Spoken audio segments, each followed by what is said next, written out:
Visakha railway అగ్ని ప్రమాద ఘటనపై అధికారులు దర్యాప్తునకు ఆదేశించారు. రంగంలోకి దిగిన క్లోజ్ టీమ్ ఆధారాలు సేకరిస్తోంది. ఆగి ఉన్న కోర్బా విశాఖ ఎక్స్ప్రెస్ లో మంటలు చెలరేగాయి. సమాచారం అందుకున్న అగ్నిమాపక సిబ్బంది మంటల్ని అదుపు చేశారు. B7 బోగిలో మంటలు చెలరేగాయి. తర్వాత పక్కనే ఉన్న B6, M1 బోగిలకు మంటలు వ్యాపించాయి. ప్రయాణికులు లేకపోవడంతో పెను ప్రమాదం తప్పింది. షార్ట్ సర్క్యూట్ కారణంగా మంటలు చెలరేగినట్లు ప్రాథమికంగా నిర్ధారించారు. ఉదయం 7 గంటలకు కోర్బా నుంచి రైలు విశాఖకు వచ్చింది. బోగిల క్లీనింగ్ కోసం ప్లాట్ఫామ్ 4పై నిలిపివేశారు. అకస్మాత్తుగా మంటలు చెలరేగడంతో ప్రయాణికులు చూసి సమాచారం అందించారు. అప్రమత్తమైన అధికారులు మంటలు వ్యాపించకుండా జాగ్రత్తలు తీసుకున్నారు. వెంటనే అదుపు చేశారు. మధ్యాహ్నం 2:30 గంటలకు మళ్లీ అదే రైలు తిరుమల వెళ్లాల్సి ఉంది. మంటల్లో కాలిపోయిన బోగిలను ట్రైన్ నుంచి విడదీశారు. ట్రాక్ ను క్లియర్ చేసి రాకపోకలకు అంతరాయం ఏర్పడకుండా చర్యలు తీసుకున్నారు.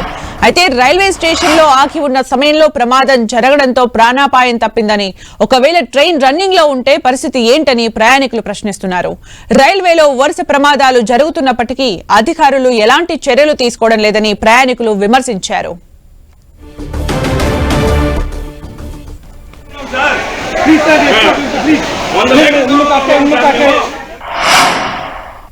మరిన్ని అప్డేట్స్ విశాఖ రైల్వే స్టేషన్ నుంచి మా ప్రతినిధి జార్జ్ అందిస్తారు. జార్జ్,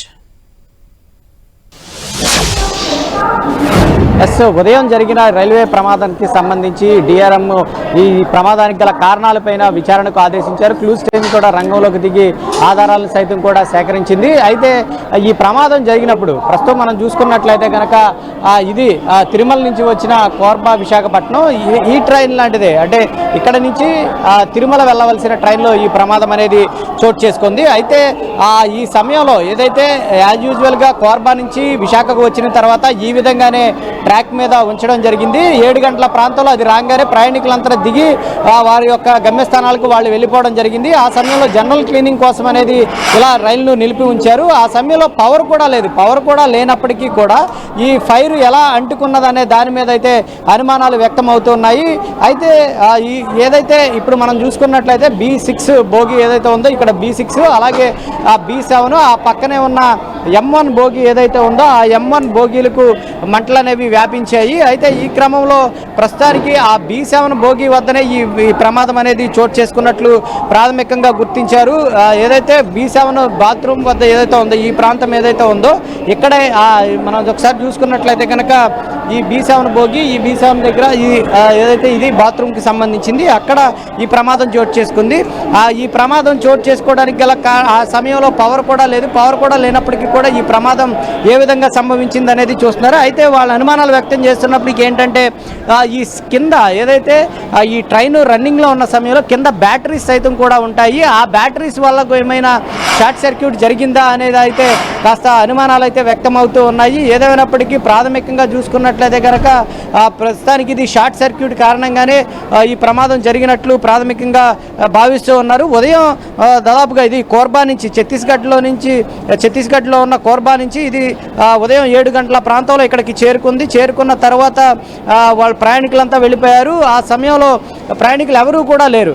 కానీ ఇక్కడ ఉన్న షాపుల్లో ఎక్కడైతే ఇక్కడ ఉంటే స్టాల్స్ ఏవైతే ఉంటాయో వాళ్ళంతా కూడా 9:30 ఆ ప్రాంతంలో ఒక పొగలు లాంటివి రావడం, అంతే వేగంగా 10 గంటల ఆ ప్రాంతంలో వేగంగా మంటలు అనేవి వ్యాపించిన నేపథ్యంలో అక్కడ ఉన్న వాళ్ళంతా కూడా అగ్నిమాపక సిబ్బందికి సమాచారం అందించడంతో హుటాహుటిన వాళ్ళంతా చేరుకున్నారు.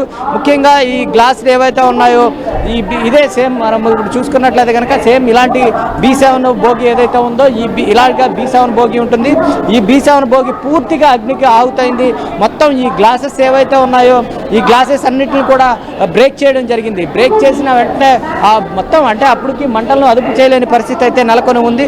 అయినప్పటికీ చూసుకున్నట్లయితే కనుక ఇక్కడ నుంచి ఏదైతే ఈ B7 బోగి ఏదైతే ఉందో ఈ B7 బోగితో పాటు ఈ పక్కనే ఉన్న M1 బోగి ఏదైతే కనిపిస్తూ ఉంటుందో మనం చూసుకున్నట్లయితే కనుక ఆ పక్కనే ఉన్న M1 బోగి ఆ M1 బోగికి కూడా మంటలు వ్యాపించే ప్రయత్నం అయితే చేసే మొత్తం మీద చూసుకున్నట్లయితే కనుక ఈ రెండింటి మధ్య గ్యాప్ ఏదైతే ఉందో ఈ M1 బోగికి సైతం కూడా మంటలు వ్యాపించడంతో ఒక్కసారిగా అధికారులు స్పందించారు. ఈ బోగీలన్నింటినీ కూడా సపరేట్ చేసి ఈ మంటలను వ్యాపించకుండా చేశారు. మొత్తం మీద చూసుకున్నట్లయితే కనుక B7 బోగి మాత్రం పూర్తిగా అగ్నికి ఆహుతైంది.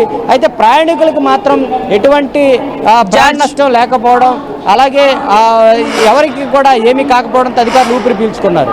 అంటే జార్జ్, ఆగి ఉన్న ట్రైన్ లో పొగలు మంటలు వ్యాపించాయి, దాన్ని అదుపు చేశారు, ఇది ఓకే. కానీ 2 గంటలకు అదే ట్రైన్ తిరుపతి వెళ్లే ఛాన్స్ ఉందని చెప్తున్న సందర్భంలో ఇన్ కేస్ రన్నింగ్ లో ఉంటే చాలా పెద్ద ప్రమాదం అయ్యేది. అంటే ప్రయాణికుల సేఫ్టీకి సంబంధించిన ప్రశ్న ఇది. అంటే మరి దానికి సంబంధించి రైల్వే అధికారులు ఏమంటున్నారు?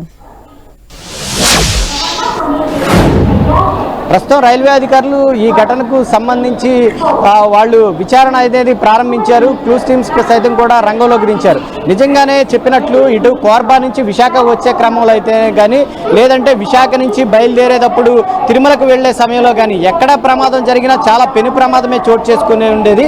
ఎందుకంటే మనం ఒకసారి ఈ బోగీని కనుక చూసుకున్నట్లయితే కనుక మొత్తం కూడా క్లోజ్డ్గానే ఉంటుంది. ఎక్కడా కూడా ప్రయాణికులు ఒకసారి కనుక లోపలికి వెళ్ళి ఇది రన్నింగ్ చేసే సమయంలో కూడా ఎవరు కూడా బయటకు వచ్చేందుకు కూడా ఎక్కడ కూడా బయటకు తీసేందుకు కూడా లేని పరిస్థితి. మనం ఒకసారి చూసుకున్నట్లయితే కనుక ఒకే ఒక ఎమర్జెన్సీ డోర్ ఉంటుంది. దాన్ని బ్రేక్ చేయడానికి ఒక చోట సుత్తిని సైతం కూడా పెడతారు. కానీ ఈ మంటలు వ్యాపించిన సమయంలో దట్టమైన పొగ అనేది వ్యాపిస్తూ ఉంది. ప్రయాణికులంతా కూడా ఉక్కిరి బిక్కిరి అయిపోతారు. ఒక్కొక్కసారి ప్రాణాలు కూడా కోల్పోయే ప్రమాదం ఉంది. మొత్తం అంటే ఎక్కడా కూడా క్లోజ్డే, ఎక్కడ కూడా బయటికి రాలేని పరిస్థితి నెలకొని ఉంటుంది. అదే కనుక జరిగినట్లయితే కనుక చాలా పెను ప్రమాదం అనేది చోటు చేసుకునే అవకాశం ఉండేది. ఎందుకంటే ప్రయాణికులు ఎవరు కూడా బయటికి రాలేకపోయేవాళ్ళు. ఒక బోగి నుంచి ఇంకొక బోగికి, ఇంకొక బోగి నుంచి ఇంకొక బోగికి. మనం చూస్తే పూర్వం జరిగిన రైలు ప్రమాదాలు చూసుకున్నట్లయితే కనుక ఒక బోగిలో కనుక మంటలు అంటుకుంటే వేగంగా కొన్ని బోగీలకు ఈ మంటలు అనేవి వ్యాపిస్తాయి. సో ఈ బోగీల్లో సైతం కూడా చూసుకున్నట్లయితే కనుక ప్రస్తుతం కోవిడ్ తర్వాత చూసుకున్నట్లయితే కనుక జనరల్ బోగీలు పూర్తిగా తగ్గిపోయాయి. అన్నీ కూడా ఎక్కువ శాతం ఏసీ బోగీలో ఉన్నాయి. ఏసీ బోగీలు అన్నీ కూడా చాలా క్లోజ్డ్గా ఉంటాయి. దాంతోపాటు ఆ బోగీ లోపలన్నిటి కూడా ప్రయాణికుల కోసం ఏర్పాటు చేసిన బ్లాంకెట్స్ ఉంటాయి, అలాగే పిల్లోస్ ఉంటాయి, తర్వాత కర్టన్స్ సైతం కూడా ఉంటాయి.